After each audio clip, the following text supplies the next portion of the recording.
we welcome yet another new competitor to the lightweight electric dirt bike class. This, the NIU XQi3.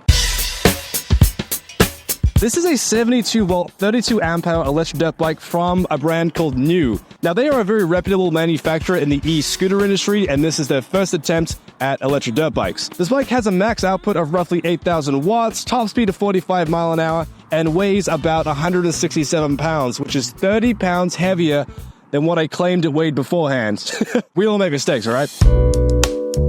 The overall bike is very well made. It's loaded with technology that really separates itself from the rest of the competition. The build quality and aesthetic on this bike, in my opinion, is excellent. Small details like this yellow plate right here, this is actual metal, not plastic. This bike did come with a license plate rear fender back there, which I deleted. And now the bike really does look incredible. They did a fantastic job with the aesthetics, in my opinion. But the best part about this bike is the fact that it is fully street legal. There is a 17-digit VIN, there's indicators, lights, horn, everything you need for a street legal bike, the NIU XQi3 has. I'm going to put the XQi3 through all these tests you see right here. Everything will be timestamped down below. And let me know your thoughts on the bike as well as any questions you may have. Okay, the NIU claims the top speed on this bike is 45 miles an hour, which is a little slow for a 72-volt bike, but I think that is because this bike is aimed to be street legal, so there's probably some speed, power, red tape wrapped up in all that. So to turn the bike on, you have this, which is an NFC card as well as some traditional keys. You tap the card on the NFC sensor like that, and it turns on. Look at that. Brake on, push that button, and you're good to go. This bike does also come with an Ultra Boost mode, which NIU says is ideal for racing starts, or getting an extra little bit of power. I'm not sure how much I like features like this. I think they should just give us all the power anyway, but yeah, that's there. So I'm going to do 2 runs, one with the boost mode and one without it. I have my draggy set up right here, so we have some of the most accurate numbers, as well as some onboard telemetry. All right, 3, 2, 1, go.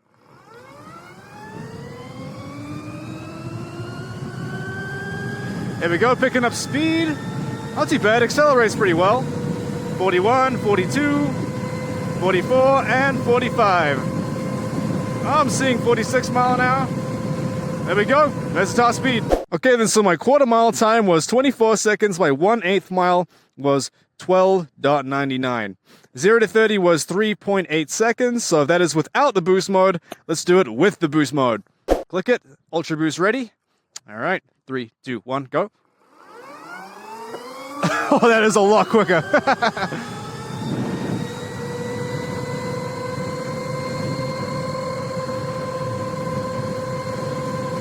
There we go, got to the top speed much quicker that time round.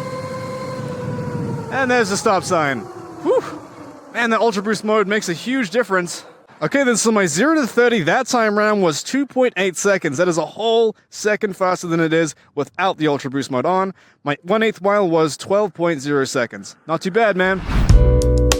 Alright, let's talk about the specs and features. The XQi3 comes with a 72-volt, 32-amp-hour battery that has a claimed max output of 8,000 watts. You get fully adjustable KKE suspension front and rear, as well as these great quality brakes. You get 203mm rotor in the back and a 220mm in the front, as well as motorcycle-style levers and brake reservoir. Like I said, the overall package weighs around 167 pounds, which is right in the middle between its competition. The display features Bluetooth, a lap timer, route tracking, as well as the ability to answer phone calls, and you control it all using these very clicky triggers on the handlebars. If you connect the bike to the app, you'll be able to track it at all times, which is a great feature because these bikes are stolen pretty often. This is an awesome feature I hope other bikes will include moving forward, so kudos to NIU for their focus on security. Speaking of security, you get this removable kill switch right here that when removed, the bike will not start at all. So if your buddy owns one of these bikes, it'll be really funny to steal it and hold it ransom. However, there is a spare one under the seat, so you'll want to take that one too. The overall build quality is exceptional compared to the rest of its competition, and I'd say it's also one of the best looking bikes in this class. And finally, the XQi3 will cost around $47.99 on NIU.com.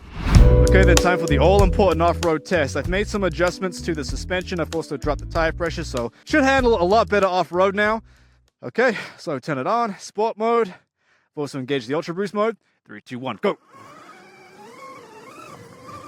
There we go, very nice off the line. I do enjoy that Ultra Boost mode, that's really good.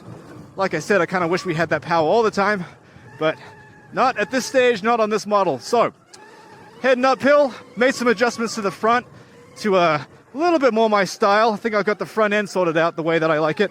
Back end is going to need a little bit more adjustment with the compression and rebound. All right, heading uphill. I'll show you how fast we're going. How do I adjust that?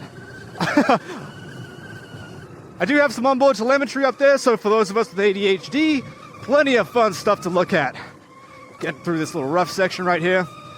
Now, NIU does say that the bike is a very good handling bike. That's what they kind of say in all the marketing. And I would say it's pretty decent with how I have the suspension set up currently. It's a very loose handling bike, and I enjoy a loose handling bike, man. The Calvin F80 was another bike that had a very loose rear end, so you can do lots of sliding, lots of drifting and stuff.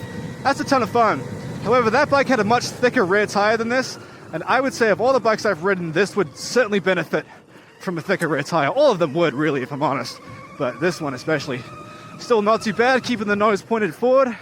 I know what that back end is doing. It's not kicking out on me, not doing nothing unpredictable. Front end is a little difficult to predict. The head's quite loose on it, but overall not too bad. Kicking it up. Now, a lot of people are going to be disappointed with the 45-mile-an-hour top speed. There's no getting around the fact that there are other 72-volt bikes that go a lot faster than this one.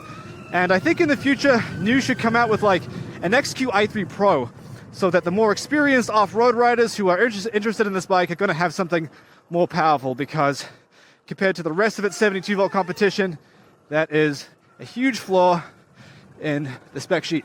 All right, heading downhill. Had a little moment here before. All right, flat out Ultra Boost mode on. Get some more power. Nice. I will say, man, you know, it's an interesting handling bike. I like how the back dances around a lot. It's not unpredictable. It's fun. It's slidey. I enjoy it. Some will like it, some will not. That is also because I have dropped the tire pressures a lot. Maybe a little too much. Maybe a little too much. Overall, dude, pretty good. Lots of fun. Power is decent.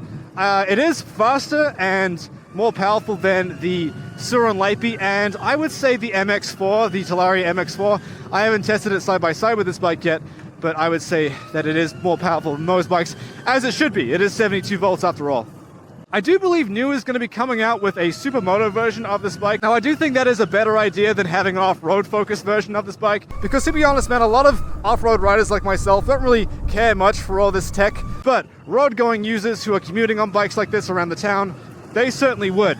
So, the supermoto version would be a good idea. And it's also kind of a little gap in the electric motorcycle market. I don't make too many, you know, supermoto focused versions of these bikes, and I think they should, because a lot of people buy these, put road tires on them, and do wheelies and stunts and ride around the town, so they should put a bit more emphasis on that. There's a little big gap in the market. NIU, I think you guys should take up some of that space. Heading downhill, another thing I'm quite enjoying is these brakes. Very good quality brakes, tons of feel. However, I am not a big fan of the shape of the brake lever. That is one thing I think they should do differently. Maybe add some adjustable brake levers or have a bit more of an ergonomic shape, kind of similar to sur-ron and e-ride. Still tons of fun though, man. Very responsive, pretty lightweight bike. I'd say it's a bit more top heavy than some of its competition. Good, man, still a lot of fun. Adjusting that rear shock was paramount to getting this bike to handle right. So I think I've kind of found the sweet spot, at least for my weight. All right then, just got done with my off-road test trail. Pretty good so far. I think it needs to do a little bit more tweaking to the suspension, and maybe add a bit more tire pressure. I think I dumped it down a little bit too low. I personally do enjoy the kind of loose handling of it. It's a bit more lively, although I did notice the bike will kind of buck a lot coming out of the turns and upset the front. So, but overall, man, that was pretty decent. I enjoyed it. Got my lap time going too. 7 minutes. What a loser.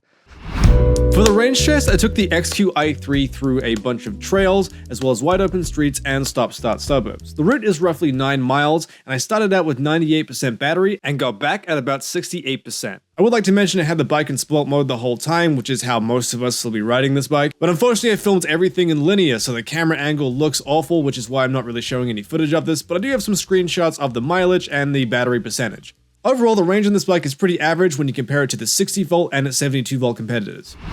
Alright then, man, let's talk about some of the pros and cons with the XQi3. The first pro to this bike, and probably its biggest pro, is its build quality and the quality of its parts. I would say the XQi3 is probably the most premium feeling bike in the class so far, way better than a lot of its competition in terms of its components and build quality. Another pro is that I would be perfectly happy putting a complete novice on a bike like this. The throttle response is so smooth, so predictable, very refined.